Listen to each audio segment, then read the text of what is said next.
against the accused in the amount of 17,500. The count of fraud, he was sentenced to 5 years imprisonment, wholly suspended for 5 years. For money laundering, 3 years imprisonment, wholly for 5 years. State versus Matunda. This was a traffic officer who was facing a charge of fraud. Who faced a charge of fraud. And the amount involved was 5,000. He was sentenced to 5 years imprisonment, only suspended for 5 years. The other case is State versus Ferreira, a subs official who faced 50 counts of fraud. The amount involved was more than 1,100,000. And the sentence was, as counts were taken together for purpose of sentence, and he was sentenced to 10 years imprisonment. The other case is State versus Mungai, who faced charges, 2 counts of fraud. The amount was 1.2 million. And the counts taken together for purposes of sentence, he was sentenced to 6 years imprisonment. The courts in the Northwest Province also finalized non-dedicated commercial crime cases with sentences ranging from 7 to 10 years direct imprisonment. Some of those cases are State versus Keshwa, a subs official. He was charged for corruption, which involved stock theft. The amount involved was 3,000 rand. And all counts taken together for sentence, he received 8 years direct imprisonment. State versus Mutwagai, a subs official. He was facing 1 count of corruption, and the amount was 2,400. He was sentenced to 50,000 or 8 years imprisonment, wholly suspended. State versus Van Defender. He faced 2 counts of fraud. Count 1, accused misrepresented himself as an advocate and incited complainant to sign a power of attorney. Count 2, accused misrepresented himself as a prosecutor and advised complainant that he could assist with estate of her mother. The sentence involved was an effective 7 years. State versus Serape, he faced 1 count of corruption. The amount involved was 10,500. And he was sentenced to 10,000 or 4 years imprisonment. State versus Chasanyane faced 1 count of corruption. The amount involved was 1,000. He was sentenced to 60 days imprisonment. State versus Bayat, a provincial traffic official who faced 3 counts of corruption. The amount involved was 6,000. The sentence was effective 2 years imprisonment. State versus Naidu, a government official who was a financial accountant. The charges were 25 counts of fraud, and the amount was more than 1.3 million. The sentence was 10 years imprisonment. We also have numerous high cases pending in our courts. Amongst those are State versus Andrew Likalakala, a former head at the Northwest Department of Health.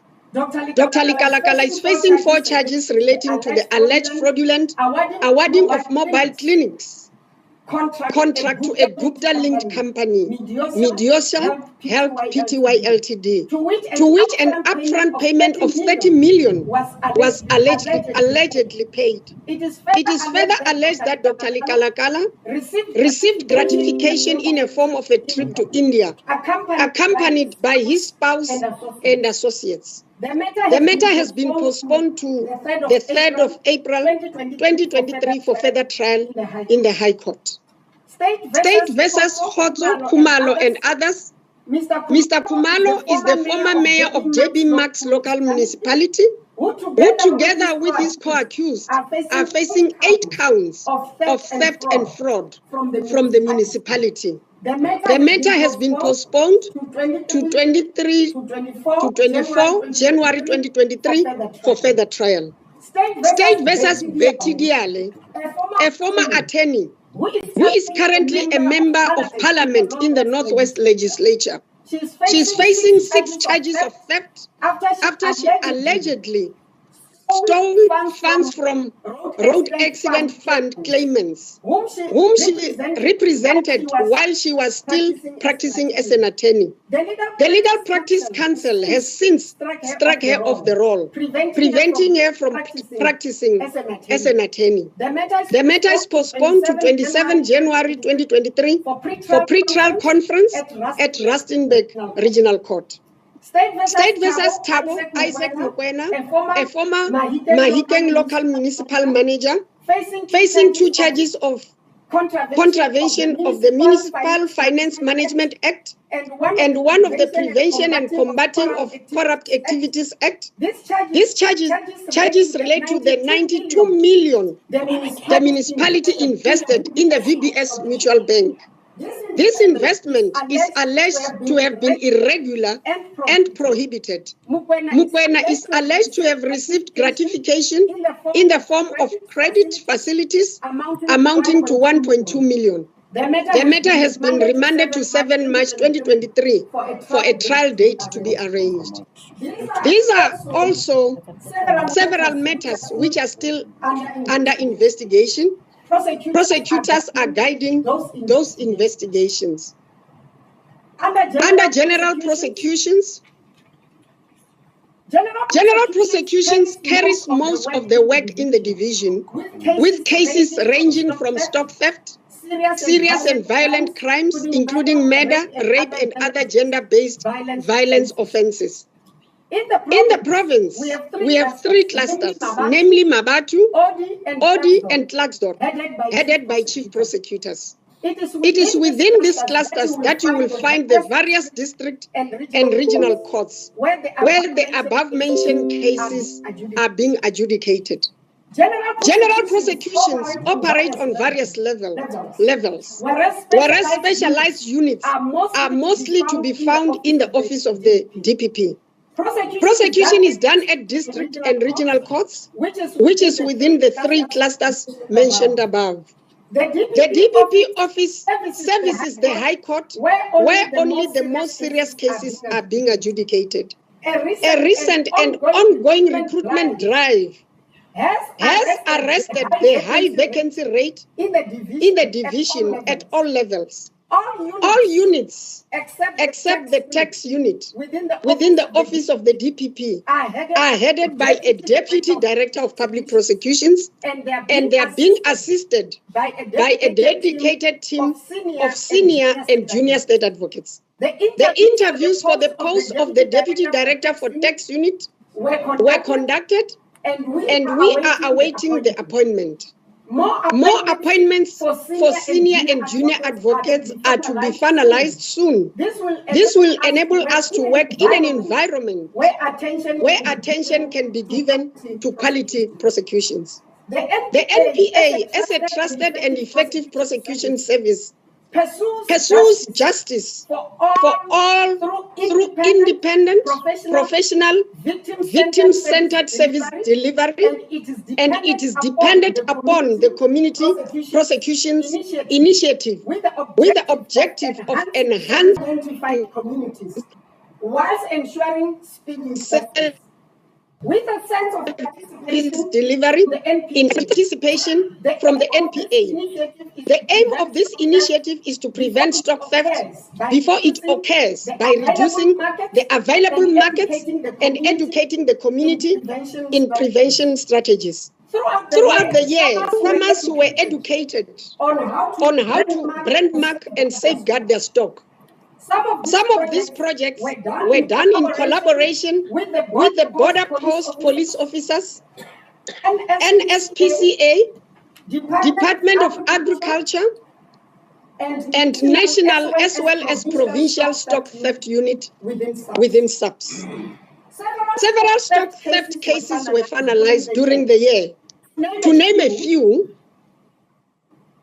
On 15 February 2022, the Regional Court at Klerksdorp finalized a stock theft case against a police officer, Adam Makhari, for stealing 32 cattle. He was sentenced to 10 years imprisonment, and the cattle were recovered.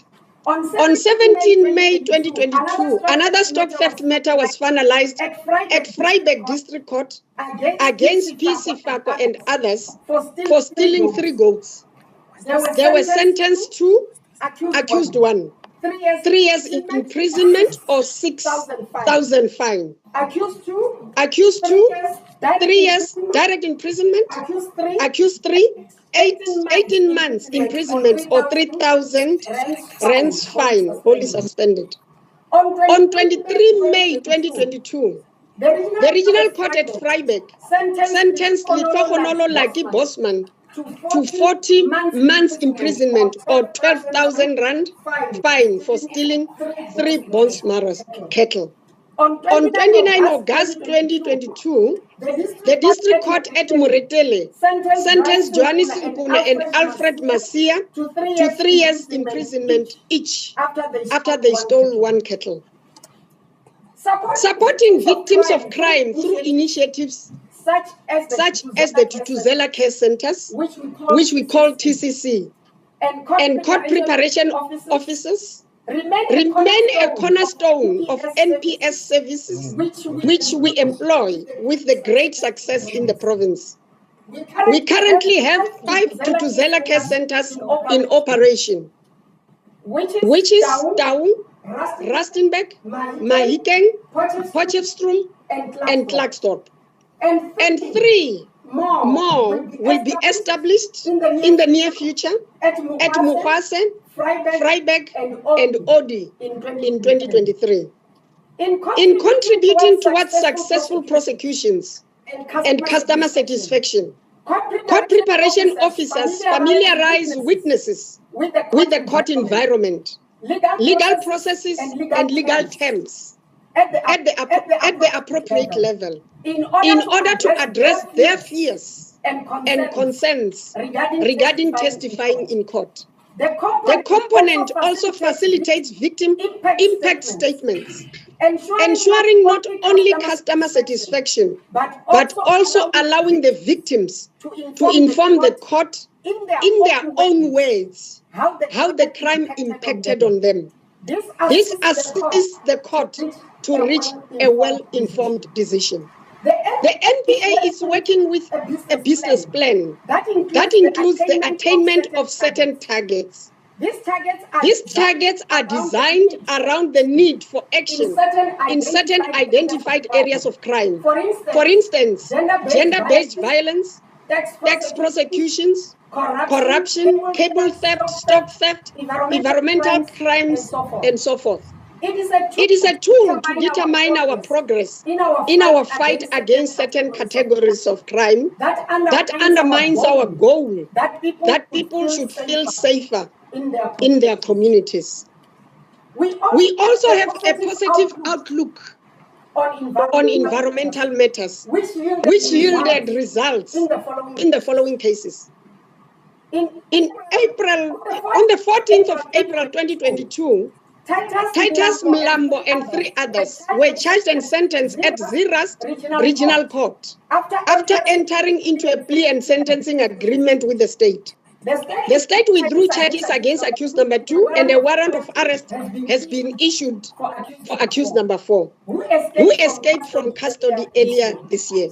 Accused 1 and 3 were sentenced as follows. Count 1. Contravention of Section 57(1) of the National Environmental Management Biodiversity Act 10 of 2004, which is hunting or killing of a white rhino without permit. Accused persons were sentenced to 10 years imprisonment. Another similar on count 2.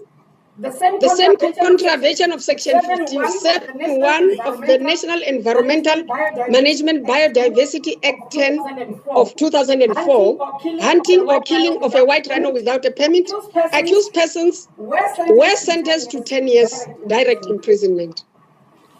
Count 3, which was contravention of Section 57(1) of the National Environmental Management Biodiversity Act 10 of 2004, chopping of the horns of a rhino. Accused persons were sentenced to 5 years imprisonment. Count 4. Contravention of Section 57(1) of the National Environmental Management Biodiversity Act 10 of 2004, possession of 4 rhino horns. Accused persons were sentenced to 5 years imprisonment. Count 5. Accused 1 only. Contravention of Section 46(1) of the National Environmental Management, which is Protected Areas Act 57 of 2003, entering or residing in the reserve or site without permission. Accused was sentenced to 2 years imprisonment. Count 6. Contravention of Section 41F(4) of the Firearms Control Act 60 of 2000, which is possession of a prohibited firearm. Accused persons were sentenced to 8 years imprisonment. Count 7. Contravention of Section 90 of the Firearms Control Act 60 of 2000, possession of ammunition. Accused persons were sentenced to 2 years imprisonment. The court ordered that the sentences imposed in count 2, 3, 4, 5, and 6 run concurrently with the sentences imposed in count 1. On 22 April 2022, Mputle and 2 others were convicted at Mukwase Regional Court for contravening Section 57(1)(b) of the National Environmental Management Biodiversity Act 10 of 2004. Which is possession of a pangolin, selling of a pangolin, and cruelty to animals. Accused persons were sentenced to 5 years imprisonment, which was wholly suspended for 5 years. On 5 July 2022, Patrick Masilana, Paulus Mashava, and Obed Chauke were convicted at Ziras Regional Court. Count 1, contravention of Section 18(2)(a) of the Riotous Assemblies Act 17 of 1957, which is conspiring with another to commit an offense as envisioned in Section 57(1) of the National Environmental Management Biodiversity Act 10 of 2004, which is hunting of a rhino. Accused 1 was sentenced to 10 years imprisonment, of which 6 years imprisonment is suspended for 5 years. Accused 2 was sentenced to 5 years imprisonment, of which 4 years is suspended for 5 years. And accused 3 was sentenced to 10 years imprisonment, of which half is suspended for 5 years. On count 2, contravention of Section 41F(4) of the Firearms Control Act 60 of 2000, possession of a prohibited firearm. Accused 3 was sentenced to 6 years imprisonment, of which half is suspended for 5 years. Count 3, contravention of Section 90 of the Firearms Control Act 60 of 2000, which is possession of ammunition. Accused 3 was sentenced to 2 years imprisonment. 19 August 2022, Roger Crispin was convicted at Atamelang Regional Court on 2 counts, which is count 1, contravention of Section 57(1) of National Environmental Management Biodiversity Act 10 of 2004, possession of 6 rhino horns without prescribed permit. Accused was sentenced to 120,000 or 3 years imprisonment, wholly suspended for 5 years. Count 2, contravention of Section 57(1) of National Environment Management Biodiversity Act 10 of 2004, destroying 6 rhino horns without a permit. Accused was sentenced to 3 years imprisonment, which is wholly suspended. In August 2022, Nkwele and 2 others were found guilty at Klasdorp Regional Court 7 years direct imprisonment. In September 2022, Bafokeng Court finalized the following cases. Samuel Banti and another were convicted of acquiring, possessing or disposing of an unwrought precious metal and sentenced to, in count one, both accused persons were sentenced to 7 years imprisonment, of which 2 years is suspended for 5 years. Count two, accused one was sentenced to 12 months imprisonment. And count three, accused two was sentenced to 12 months imprisonment. Sentences in count 2 and 3 in respect of both accused persons to run concurrently with sentence in count 1. Hard Life Daddy was convicted of acquiring, possessing or disposing of an unwrought precious metal and sentenced to 6 months imprisonment. Hulani Isaiah was convicted of acquiring, possessing or disposing of an unwrought precious metal and sentenced to 5 years direct imprisonment. For the current financial year, we have improved in the attainment of our targets that are illustrated below. The table indicates our progress on the targets in our annual operational plan. A quick glance will indicate that we have reached most of our targets. There is always room for improvement, and we continue to strive to improve all our strategies and processes aimed at service excellence. I won't go through the entire page where it reflects our targets, but I'll just highlight the ones that I think are more relevant to what is happening today. With conviction rate in murder prosecutions, our strategic target is 88%, and we attained 95.8%. My apologies. Conviction rate in murder prosecutions, the target is 75%, and we attained 87.3%. Conviction rate in femicide prosecutions, our target is 75%, and we attained 87.5%. Conviction rate in murder intimate partner femicide prosecutions, the target is 75%, and we attained 85.7%. Conviction rate in trio crimes, the target is 85%, and we attained 90.2%. Conviction rate in sexual offenses, our target is 70%. We reached the target of 83.1%. Conviction rate in complex commercial crimes, our target is 90%. We managed to get 80%. Which means that we still need to improve. And conviction rate in environmental crimes, the target is 85%, and we managed to attain 100% of the cases that we had on our road. Let's now come to governance. The governance unit fulfills a very important role in our day-to-day functioning of courts. Our governance unit oversees general compliance with procedures and policies of the organization throughout the division.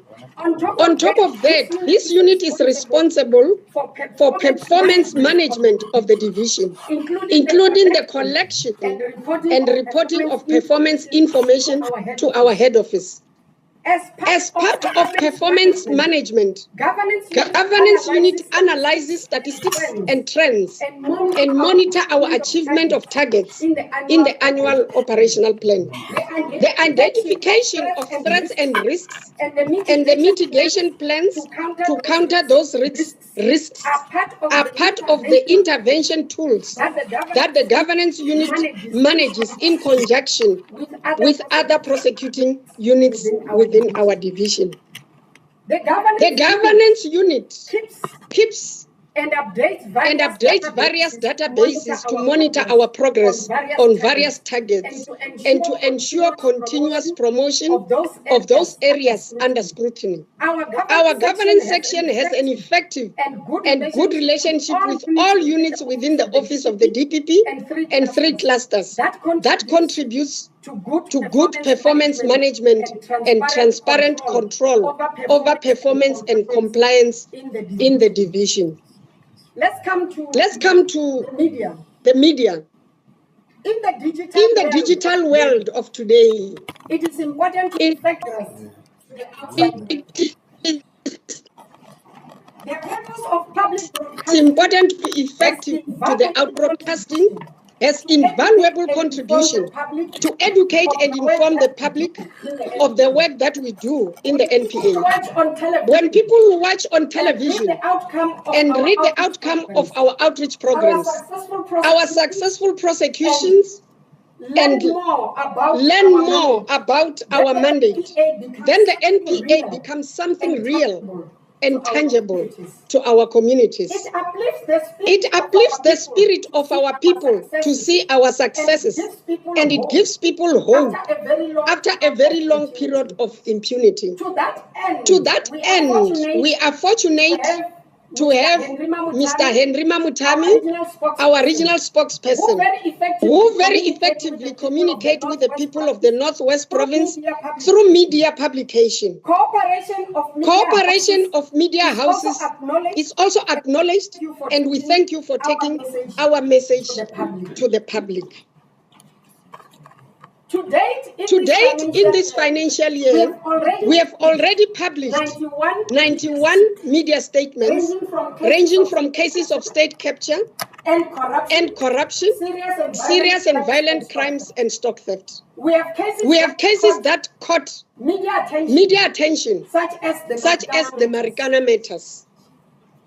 Currently, there are two cases on the roll, which is State versus Anele Zonke and 17 others. This matter is in the Northwest High Court, and it was characterized by violence and loss of life. The matter has been remanded from 6 to 10 March 2023 for pre-trial conference and trial, pending the decision of the North Gauteng High Court on the review application brought by the accused, challenging the NDPP's decision to charge them. State versus Muzondaze, William Bembe, and 5 others. This case relates to the deaths of 3 civilians and 2 police officers who died during confrontation between the police and striking mine workers. The matter is remanded to the 27th February up to the 3rd of March for further evidence to be brought by the state. I must also indicate that there are still several dockets which are still under investigations, and there are some dockets that have been brought to the DPP office for decision, and the team that has been assigned to look into those matters are busy looking at them.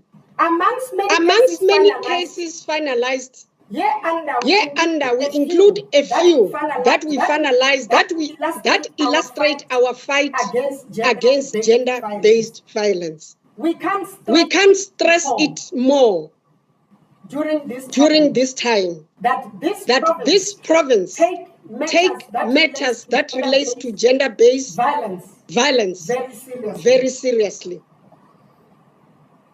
On the 17th of May, 2022, there was a life imprisonment for a traditional healer who murdered his girlfriend.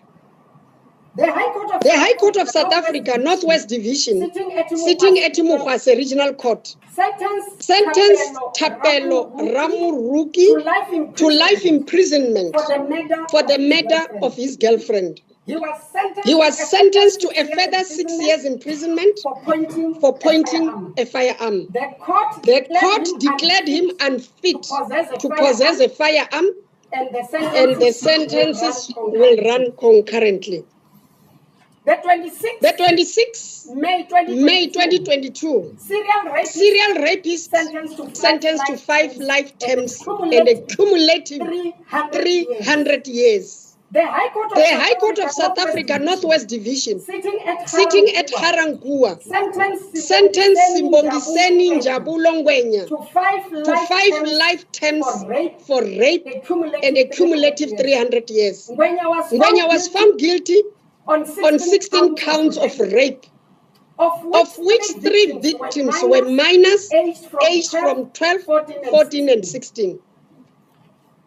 9 counts of armed robbery, 13 counts of housebreaking with intent to steal and theft, and 1 count of attempted murder. The court declared him unfit to possess a firearm, ordered that he be registered in the register for sex offenders, and he was declared unsuitable to work with children. On 2nd June 2022, offenders stopped serial rapists sentenced to 2 life terms and cumulative 293 years. The High Court of South Africa Northwest Division, sitting at Klerksdorp, sentenced Lucky to 2 life terms of imprisonment for rape and a cumulative 293 years. He was charged with 13 counts of rape, of which 1 victim was aged 73 years, and another a minor aged 15 years. 8 counts of robbery with aggravating circumstances, 1 count of assault with intent to do grievous bodily harm, and 1 count of common assault.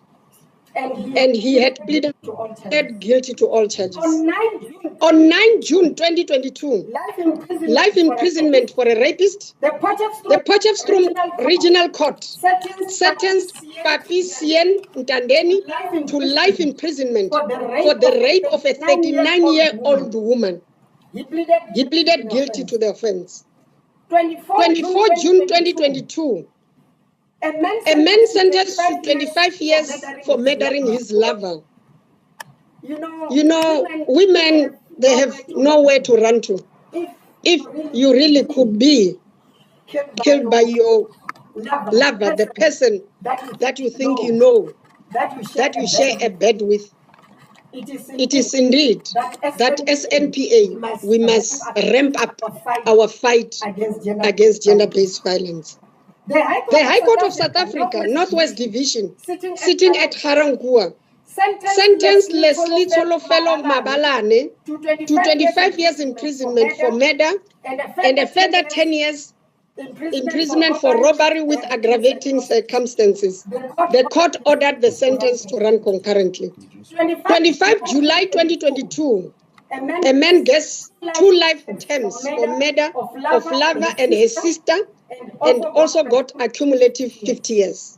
The High Court of South Africa Northwest Division, sitting at Klerksdorp, sentenced Sidiso Kwetsi to 2 life terms of imprisonment on 2 counts of murder and a cumulative 50 years for attempted murder, 3 years for arson, and 3 years for malicious damage to property.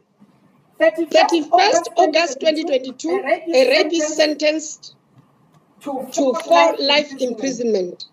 The Town Regional Court sentenced Lebogang Nyoka to 4 life terms on charges of rape, housebreaking, assault with intent to do grievous bodily harm, and theft.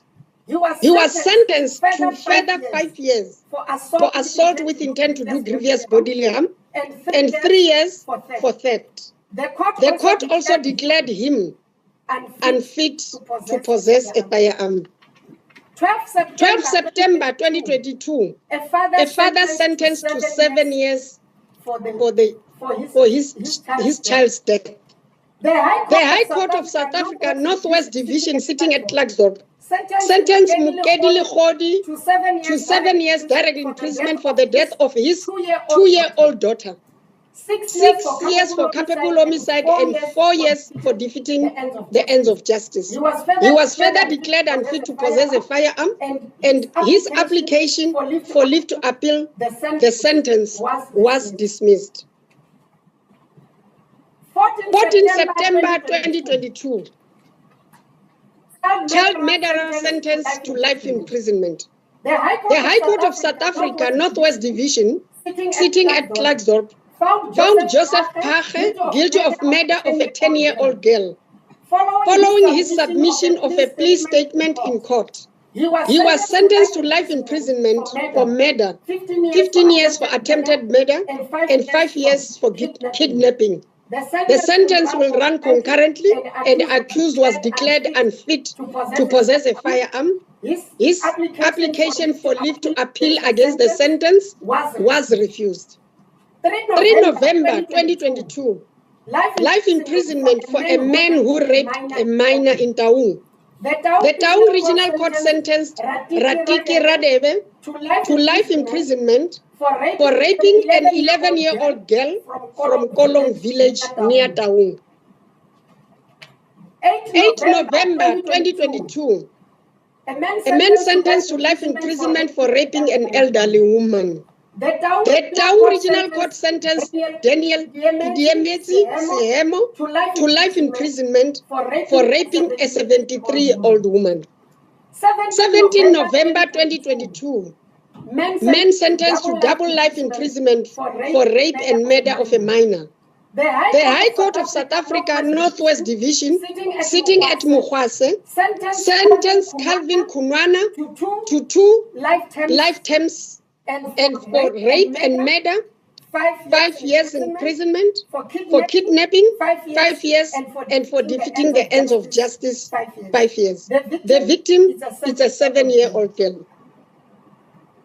5 December, which I must say, it's a day before yesterday.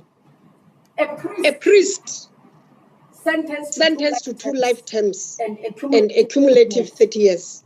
The High Court of South Africa, Northwest Division, sentenced Lucas Chauke, a Zimbabwean citizen, to 2 life terms and a cumulative 30 years on 2 counts of rape and 2 counts of murder. He violated women in the area of Temba, where he was known as a priest and a soccer coach.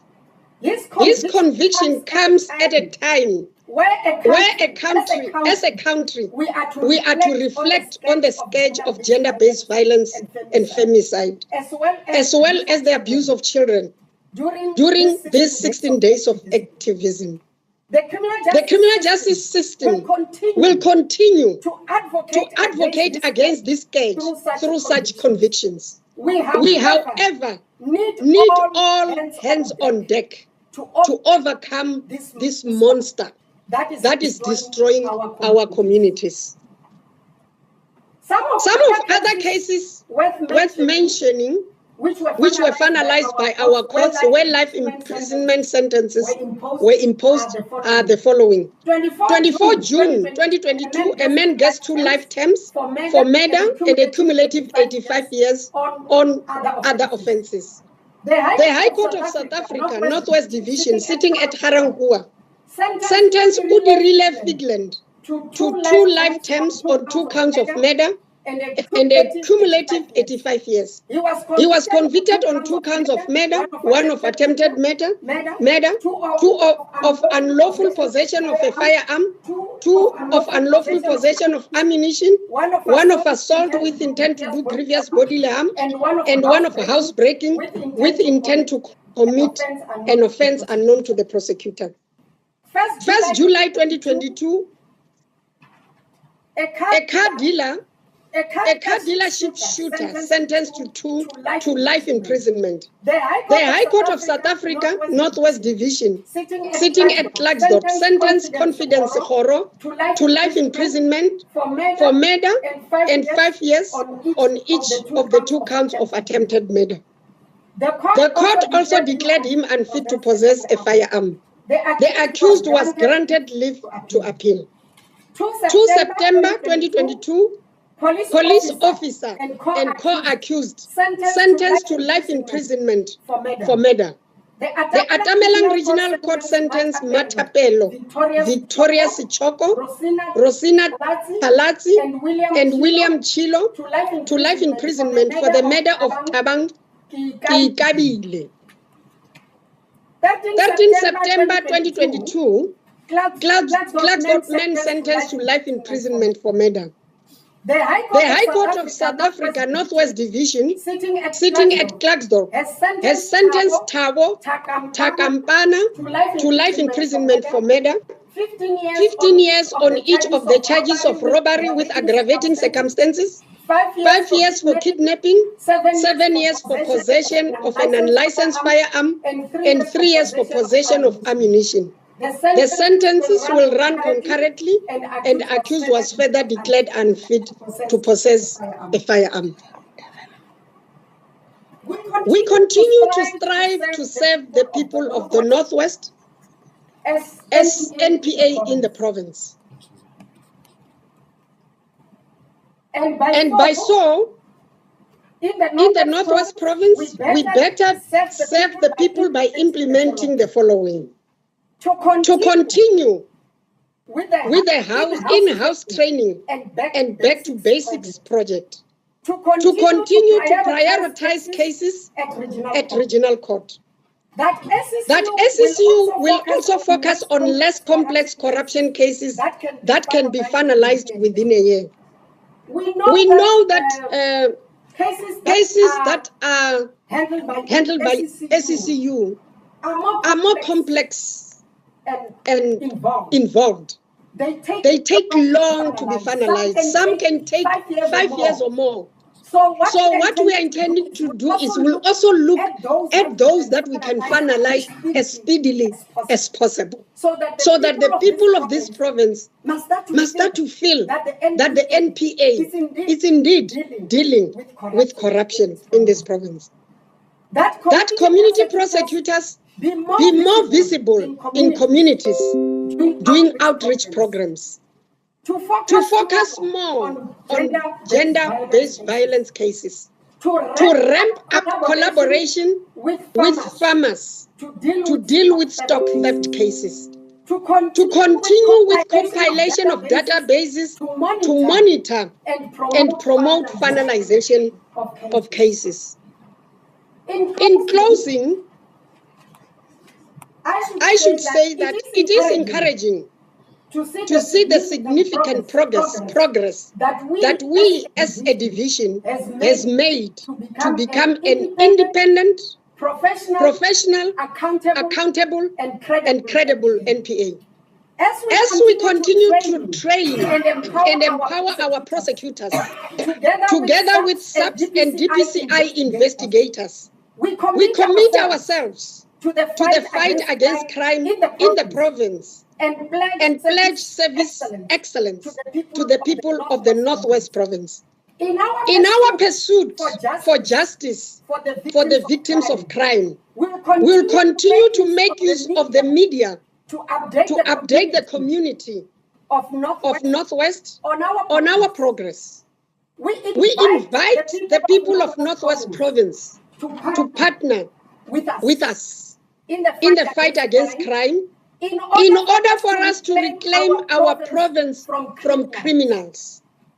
To the criminals, we are sending a message out there, and we say in one voice, not on our watch. That's the message from the Director of Public Prosecutions, Northwest, making our commitment that we will fight, we will strive to make sure that we, at some point, attain our strategic outcome, which relates that people in this province must feel safe and secure. They should be comfortable at their homes, not to feel like running away because they have nowhere to go, because criminals are starting to hold this province ransom. We are saying in one voice, not on our watch. we are coming for you. Thank you. Thank you.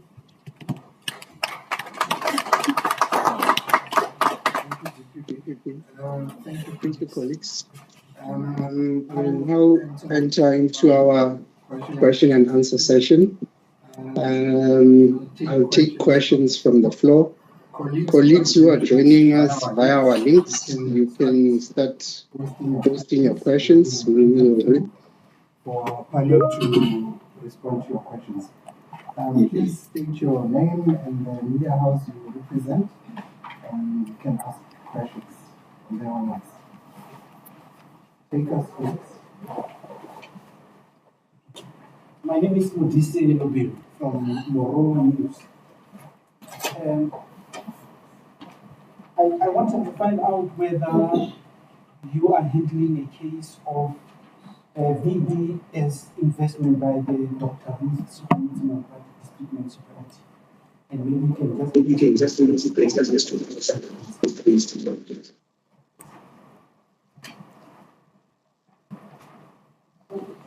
repeat the question, sorry? I want you to find out whether you are handling a case of VBS investment. The Dr. Who's commitment party district municipality invested 249 million with VBS. Wanted to find out how far the case is, or whether you are handling it and how far it is. Take more questions and then responses. My name is Makhari Sekhaolelo from SABC TV and Radio.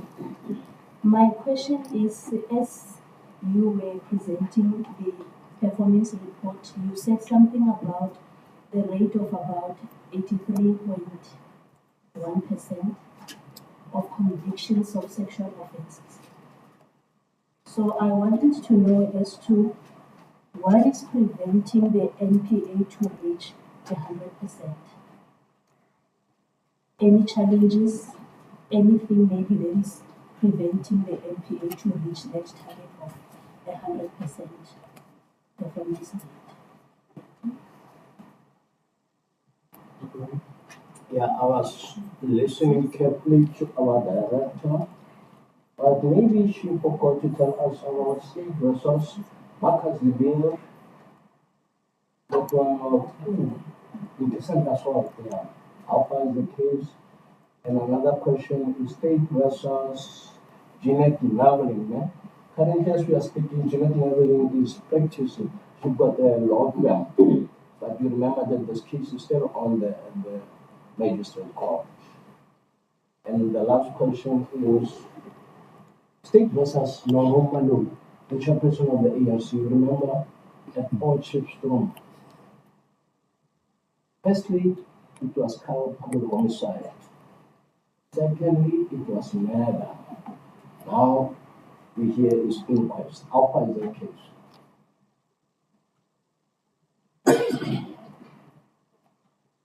Yes, ma'am. From News Agency and UFM. I'm not asking about a certain particular case, but I just want to get to understand. We've seen some cases. For instance, we interview victims and families on the ground, and they will tell us that, oh, our case was dismissed or was withdrawn because of lack of evidence. So we wanted to find out what is it that you can do to ensure that when the cases are in abroad, they are not withdrawn because of lack of evidence. Is there something that you can do to improve that? Thank you.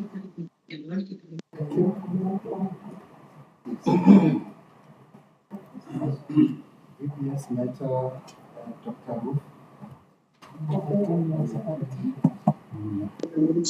Thank you very much for the questions that you raised. The first question, I'll let Advocate Van Billion to take us through the answer.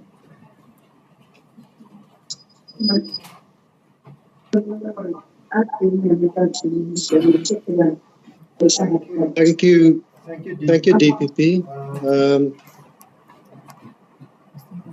The VBS matter involves cases and suspects or municipalities in different provinces. The NPA is following a centralized approach in prosecuting these cases.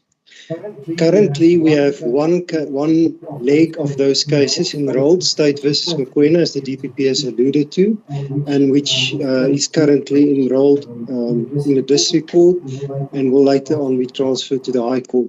The matter relating to Ramachera Moiloi municipality is not yet enrolled. It's not with us at the moment. As I said, there's a centralized approach being followed in that prosecution, as it involves different provinces, and a team from the Organised Crime Unit in Pretoria, falling under the DPP Pretoria, is coordinating that investigation and prosecution. But mine was specifically on Yes, as I said, that case we are not handling. That case is not enrolled as yet. The only VBS matter enrolled in the Northwest at the moment is the one State versus Mokoena, involving the Nakamodiri municipality, and the one relating to Ramachera is guided and prosecuted by the unit in Pretoria, and it's not yet enrolled. From the DPP, why are we not reaching the 100% target on sexual offences? Okay, thank you. Let me allow Chief Prosecutor Letitia to respond to that question. Thank you so much, DCP. There are various challenges for us to reach the targets. Mostly they relate to capacity. I'm going to say capacity in regard to one, DNA. We still have a backlog. And at times the accused defense is a bad denial. You have to prove that the accused actually had sexual intercourse with the victim. And you can only do that with DNA. Two, we still have problems with victims themselves and families, especially if a sexual offense happens in the family. We still have communities who will say, we'll talk about it in the family. Three, we still have corruption, like the DPP said. It's playing a major effect on our cases. At times, the witness will come, the mother and the victim, and we have problems. We cannot get through to this witness. We use court preparation officers to assist us. But where you depend on DNA, you cannot prosecute without the result of it. Sexual offences are the most hardest to prosecute, because at times a child is prepared, and when they get to court, they just fall apart. That also happens in the case of adult victims. So at times you start the case, it's well, and in the witness box, your witness falls apart. And there's nothing you can do. You try by all means to gather enough evidence to say, but the court had this. But you must remember that we must prove our case beyond reasonable doubt. In actual fact, I think our conviction rate, considering the target, is much better than we could have anticipated. It's really nothing to deal with sexual offences. It's rough on the community, it's rough on the victim, and at times you just get a blockage. The other thing about capacity is that we struggle to get doctors to court at times. You have written instructions, you are guiding the investigation, do A, B, C, D, E. On that day, you don't find the docket. You call the branch commander, he's not there. The IO is on the last days. If you are lucky to get the docket, the instructions are not complied. You have identified the gaps in your evidence which you are trying to address by giving instructions. If those gaps are there, you cannot prosecute successfully. There are a lot of challenges. As the NPA, we are trying such that our victims feel that we've got their back. But it is not an easy thing to do, I can tell you. And at times, you get hearsay. So and so heard, so and so. In court, you cannot do it. We need evidence that can be tested under cross-examination. But gender-based violence in our society and in our division is a priority. We are really fighting and nail to make sure that victims of sexual offenses, especially children and women, they can feel safe. It's uphill, but that hill will climb. And hopefully one day we'll be able to get to the apex where we no longer be counting so many cases against children and women, killed or raped. Thank you so much. Maybe I should make a follow-up to that to respond. Oh, thank you. I was saying maybe I should make a follow-up to that. You heard me as I was reading here that we talked about back to basics. It's a project that I personally gave birth to it. The reason being that we want to capacitate our prosecutors, our investigators, so that they deal with cases properly. So that's why we are in that process of training our people, because we need to ramp up our game in terms of fighting gender-based violence. And the other thing that you heard me talking about, I'm trying to make a call to the community. They must work with us.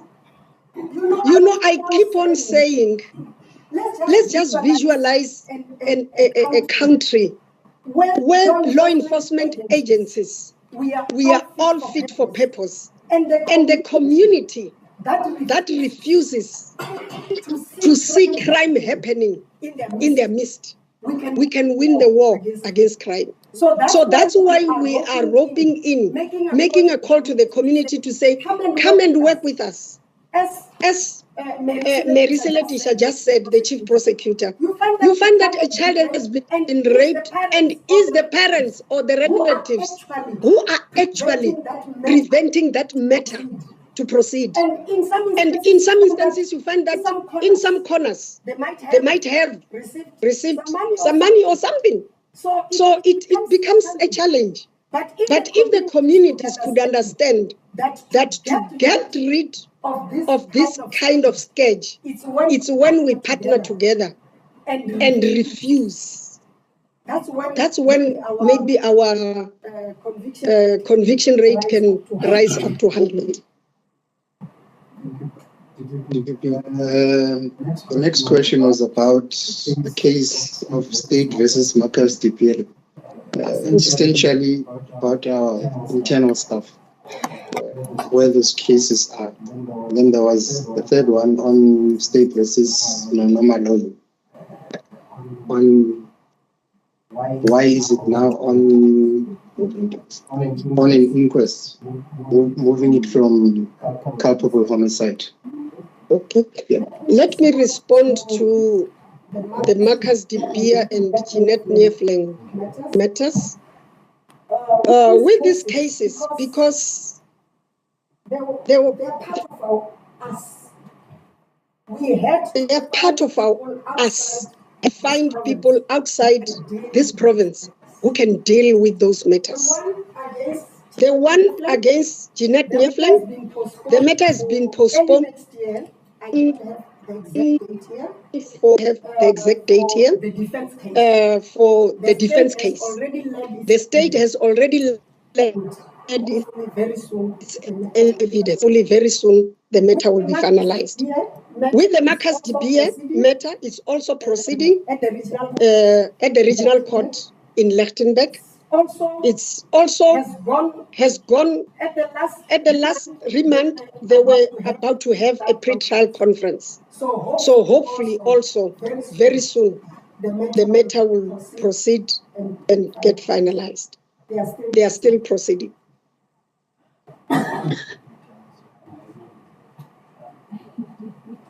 And also, because now we are talking about cases that involve part of us. We also have another one in Garankuwa, State versus Litsuo. She has appeared in court, and hopefully also it will proceed faster and get finalized as soon as possible. But what I can promise you is we try to make sure that these matters are dealt with as speedily as possible. But as you know, the accused also have their rights, which they might request for certain issues in court, and that will be granted. For postponements, is their right to have that. So we want the process to proceed swiftly but fairly. Thank you, DPP. Tabang from UF. The Nonomolo issue.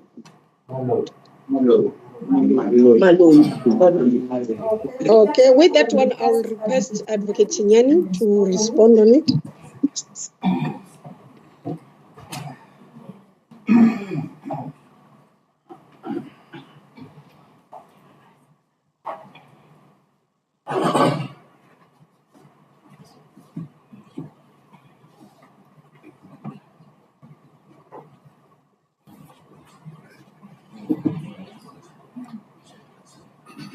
Thank you, DPP. The case of State versus Nonodumile Maloi. You wanted to know why it was murder, culpable homicide, and now inquest. You will understand how this case happened. Therefore, it was never decided by NPA as murder. From the beginning, it was culpable homicide. In the process, because it's an accident issue, inquest was conducted. Hence now there is issue of inquest. NPA is still in the process of proceeding with culpable homicide. However, the accused currently is challenging the outcomes of the inquest. Hence, we are waiting for the outcomes of his application for the inquest to be reviewed. Then after that is then that we will proceed with what we are charging with, meaning culpable homicide. Therefore, it's a process, but from the beginning, NPA has been proceeding or charging the accused with culpable homicide. Thank you. Thank you, colleagues. Any further questions, perhaps? Do we have questions online?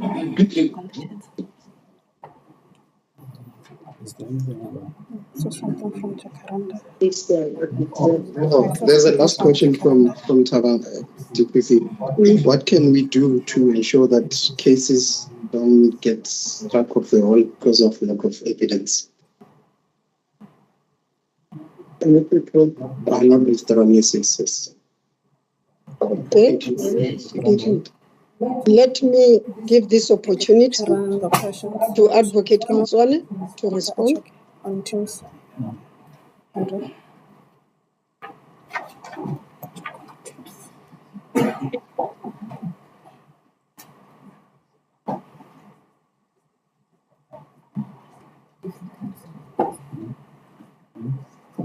Thank you.